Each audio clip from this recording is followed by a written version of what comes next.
December 8, 1940. 4:47 p.m. Churchill's office, 10 Downing Street. The Prime Minister's hand trembles. Not from age, not from fear of the Luftwaffe circling above London's burning docks. From something worse. He's writing a letter to Franklin Roosevelt, and every word costs him a piece of Britain's sovereignty. The moment approaches when we shall no longer be able to pay cash for shipping and other supplies. Outside, German bombers drop incendiaries on the East End. Inside, Churchill watches the British Empire's financial independence burn just as surely. A German economic warfare report from that same week observed British gold reserves falling at catastrophic rate. The enemy finances his resistance with the systematic liquidation of his global position.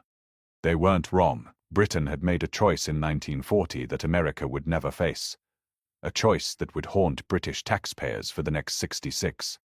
Fight Hitler alone, at any price. This is the story of what that price actually was, and why.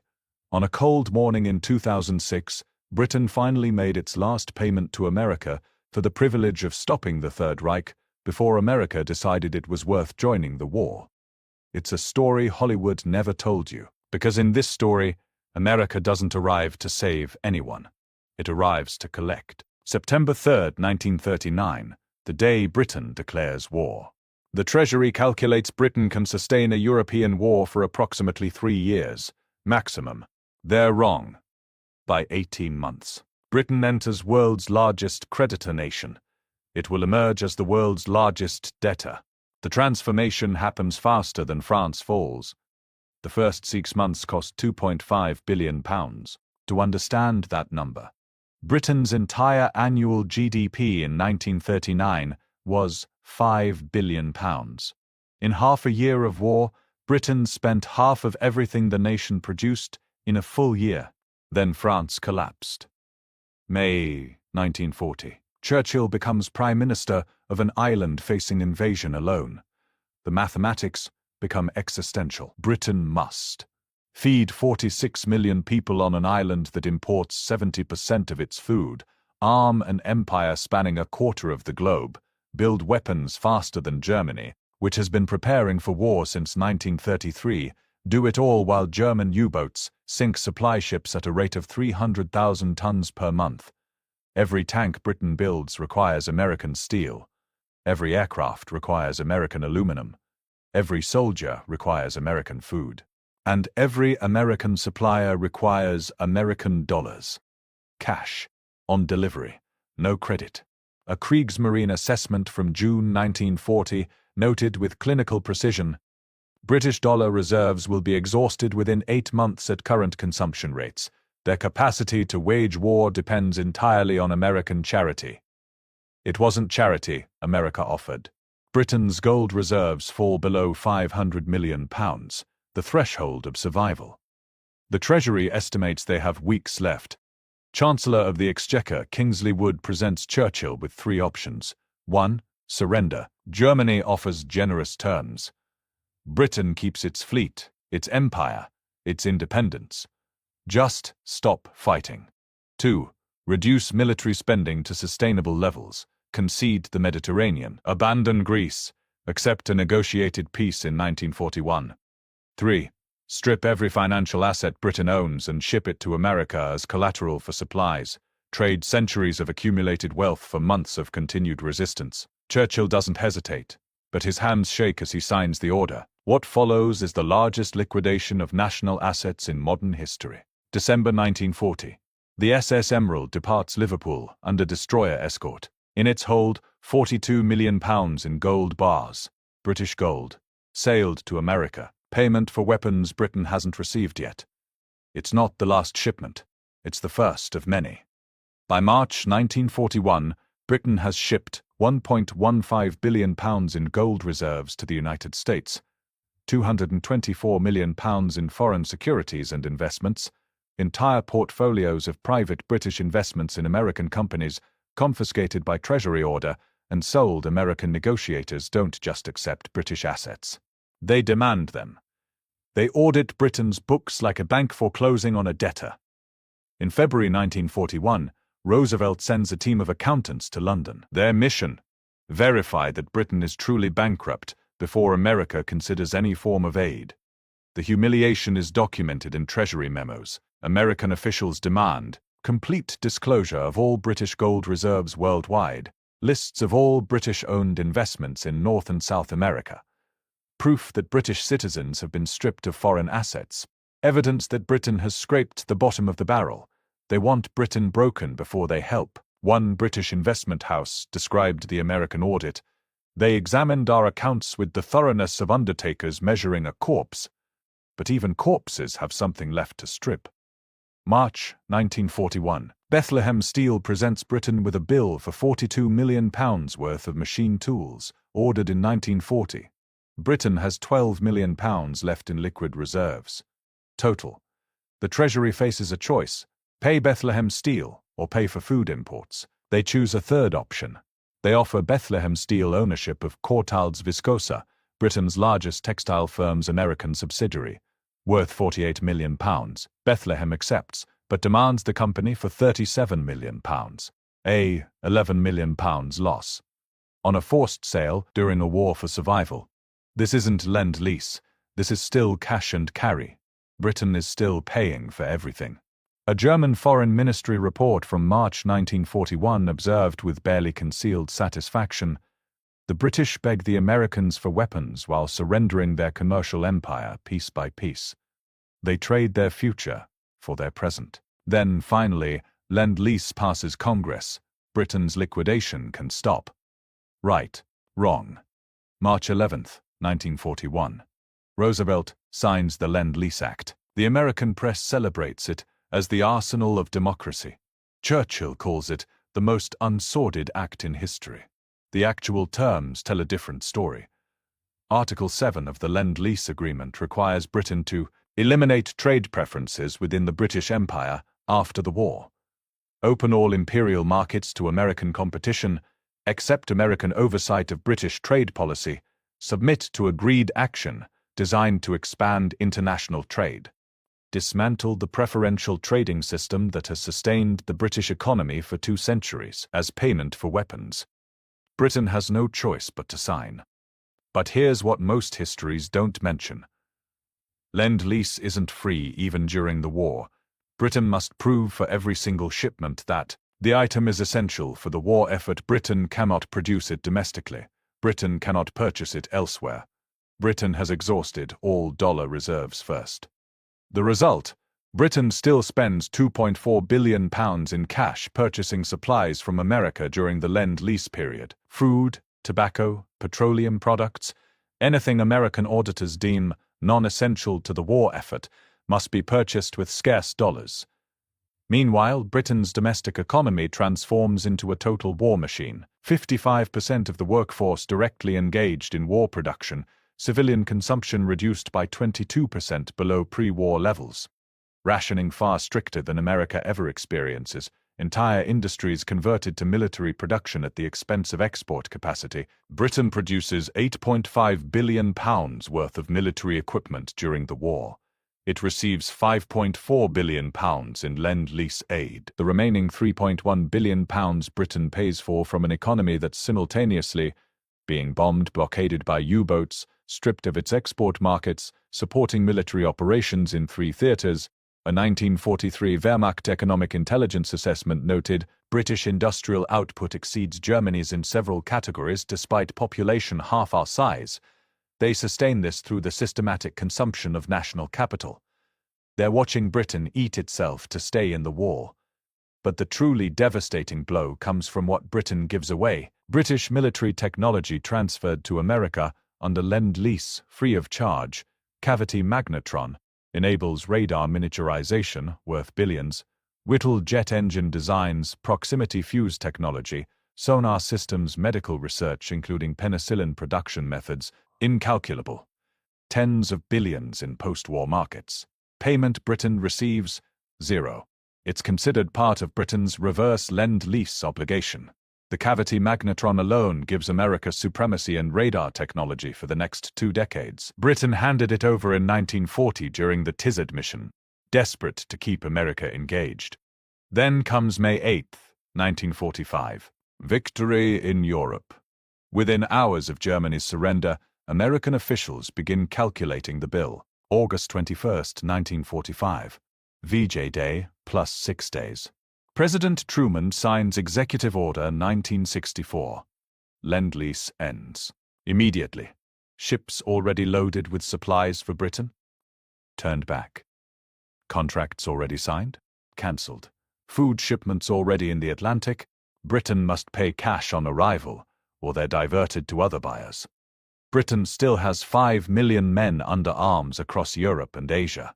Still occupies Germany. Still maintains garrisons from Egypt to Burma, and America just turned off the tap. The Treasury's assessment on August 24, 1945. Britain's gold reserves, £453 million. Britain's dollar reserves, £82 million. £2.1 billion Britain's export capacity, destroyed by 6 years of total war conversion. Britain's civilian industry will take years to reconvert to peacetime production. Time until national bankruptcy, approximately 4 months. Chancellor of the Exchequer Hugh Dalton writes in his diary, "We are facing an economic Dunkirk." John Maynard Keynes, the most brilliant economist Britain has, is dispatched to Washington to negotiate a loan. He assumes he's negotiating terms of partnership. They've just won the war together after all. He's not negotiating a partnership, he's negotiating surrender terms. The American position. Britain wants a loan of £1.5 billion at nominal interest.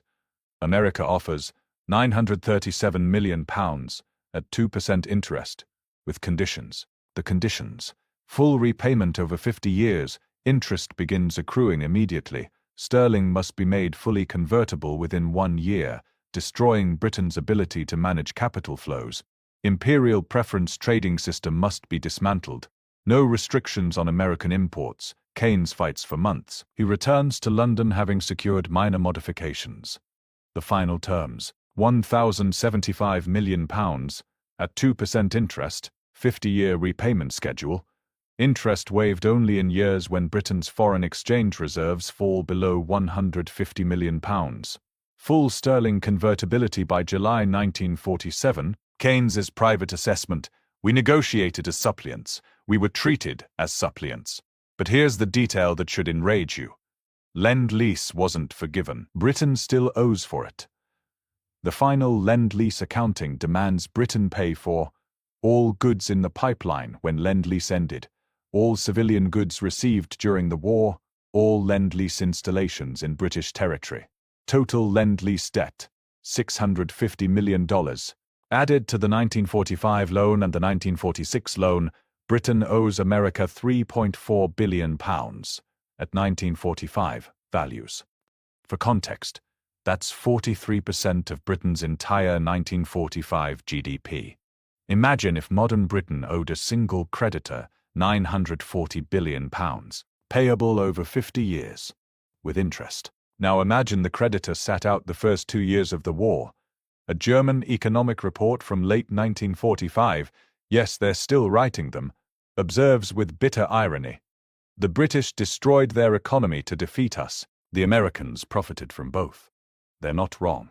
June 5, 1947. Harvard University. Secretary of State George Marshall announces the European Recovery Program. The Marshall Plan. $13 billion in American grants to rebuild Europe. Grants, not loans. Money that never needs to be repaid. The recipients: West Germany, $1.4 billion in grants. France, $2.7 billion in grants. Italy, $1.5 billion in grants. Britain, plus a suggestion that Britain should apply its $3.75 billion loan toward European recovery efforts. Read that again. Germany, the aggressor, the destroyer, receives 4 times more grant aid than Britain. France, which fell in 6 weeks and spent 4 years under occupation, receives 7 times more. And Britain's loan: Britain is encouraged to use it to help rebuild the continent it bled to liberate. The mathematics of this should be taught in every economics class as a case study in geopolitical wealth transfer. Britain enters the war in 1939. World's largest creditor nation, owns 40% of global foreign investments. Pound sterling is world's reserve currency. Britain exits the war in 1945. World's largest detonation. Foreign investments liquidated sterling in crisis. Dollar is new reserve currency. Germany in 1945. Cities in rubble. Currency worthless. Infrastructure destroyed. Germany in 1960. Wirtschaftswunder. The economic miracle. Fastest growing economy in Europe. Deutschmark becoming major currency. The mechanism is brutally simple. Marshall Plan grants allowed Germany to rebuild without debt burden. Germany invests in modern industries, efficient factories, new infrastructure. Britain pays debt service to America while trying to rebuild from 6 years of total war mobilization. Every pound spent on debt payments is a pound not spent on modernization. By 1950, German factories are newer than British factories. German productivity growth outpaces British growth. German exports begin competing with British exports. A British Treasury analysis from 1952. Notes: we liquidated our assets to defeat Germany. Marshall Plan grants allowed Germany to build the modern industrial base we could not afford. The cruelty is compounded by what Britain must do to make its debt payments. Austerity. Not the modern political kind. The real kind. July 15, 1946. Britain makes its first debt payment to America. £31.8 million, plus interest.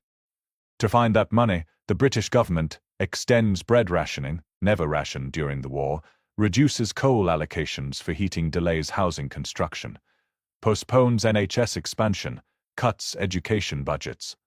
Bread rationing in Britain continues until 1954. Meat rationing until 1954. All rationing finally ends in 1954, 9 years after the war ends.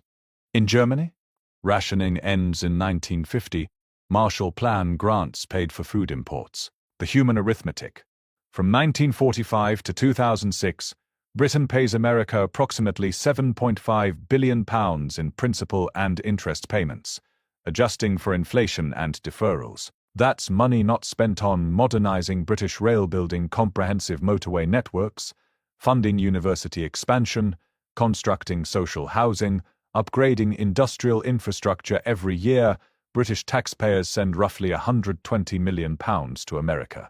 461. For the privilege of fighting Hitler before America found it convenient. A 1956 Treasury memo outlines the trade-offs.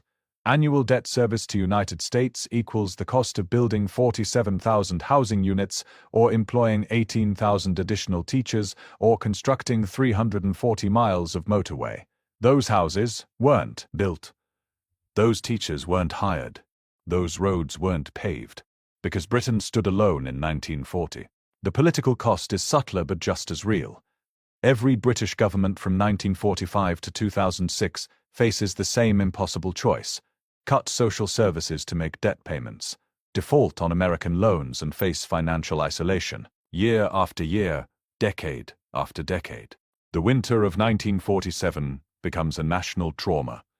Record cold. Coal shortages. People burning furniture to stay warm. While debt payments to America continue. The 1967 sterling crisis forces another round of cuts. Debt payments to America continue. The 1976 IMF crisis requires humiliating conditions. Debt payments to America continue. Through it all, the payments continue. £120 million per year. Every year. A German newspaper editorial from 1956, they love the irony, observes, Britain won the war but lost the peace. Germany lost the war but won the peace. The Americans won both.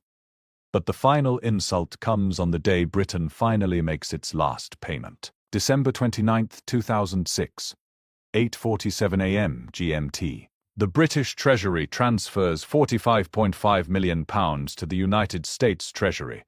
The final payment on the 1945 loan, 61 years, 4 months, and 8 days after VE Day. Total paid over 61 years, £7.5 billion including interest. Coverage in American media, virtually none. Coverage in British media, page 6 stories mostly. No ceremony, no recognition.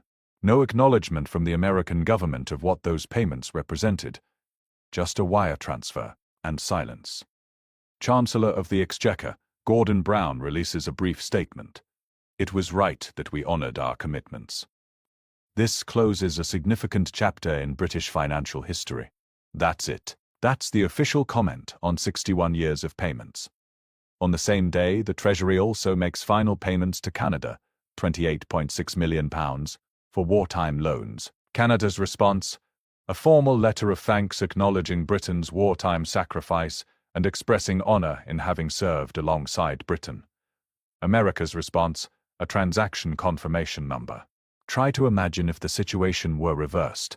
Imagine if America had fought alone from 1941 to 1943. If America had liquidated Fort Knox to buy weapons. If America had stripped every foreign asset. If America had then borrowed billions from Britain to finish the war. Imagine if America spent the next 61 years making payments while Britain profited from the peace. The historical outrage would be a defining narrative of the 20th century. Every American would know the story. Every textbook would teach it. But it happened to Britain, so it's a footnote. The numbers they don't teach in school. Britain's direct war costs, £28 billion. 1945 values. Britain's asset liquidation, £4.2 billion. £21 billion, including domestic debt. Britain's empire in 1939, worth approximately £3 billion in annual trade. Britain's empire in 1965, largely dissolved, as required by loan conditions. America's war costs, $296 billion, 1945 values. America's GDP growth, 1940, 1945, plus 75% America's gold reserves in 1945. Dominant in every category. Germany's Marshall Plan grants, $1.4 billion, never repaid Germany's debt to Britain for war damage. Never calculated, never paid Germany's GDP in 1960. Exceeds Britain's for the first time in a century. The final accounting is almost poetic in its cruelty. Britain bankrupted itself too. Stop Hitler alone. Germany received grants to rebuild. America received payments for 61 years. Ask an American about World War II. They'll tell you about D-Day, Pearl Harbor, the greatest generation, how America saved Europe. Ask them when Britain made its final payment to America for World War II. They'll look at you confused. Payment? What payment? That silence is the entire story.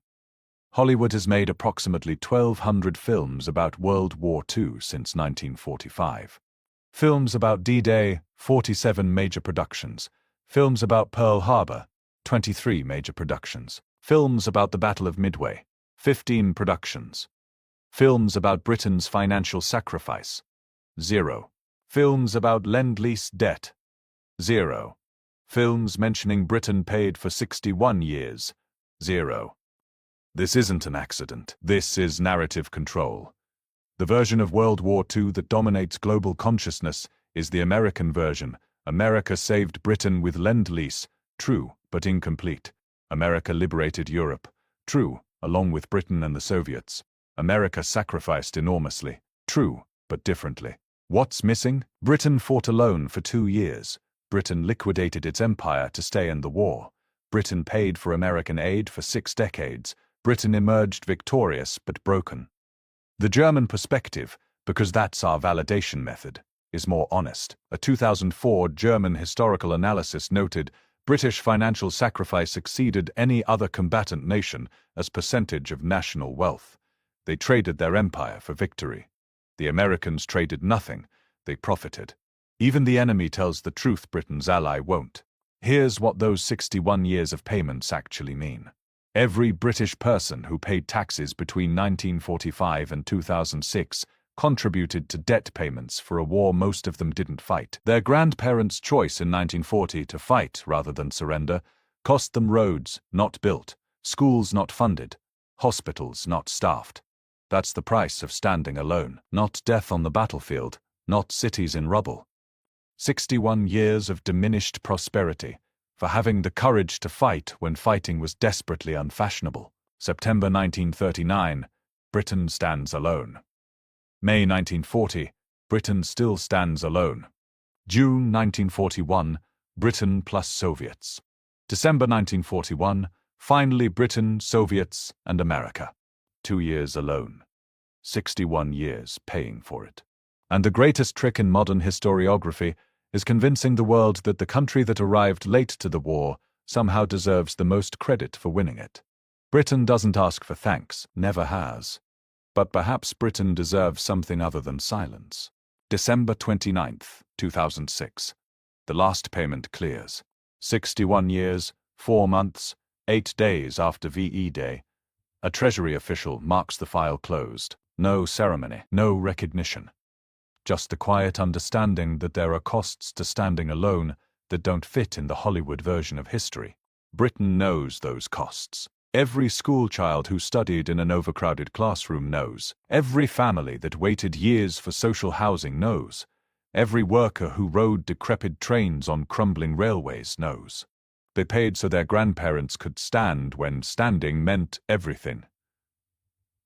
The final German word on this, from a 2006 historical journal. The British did not win the Second World War. They prevented Germany from winning it, at a cost that destroyed them as a great power. They traded empire for survival.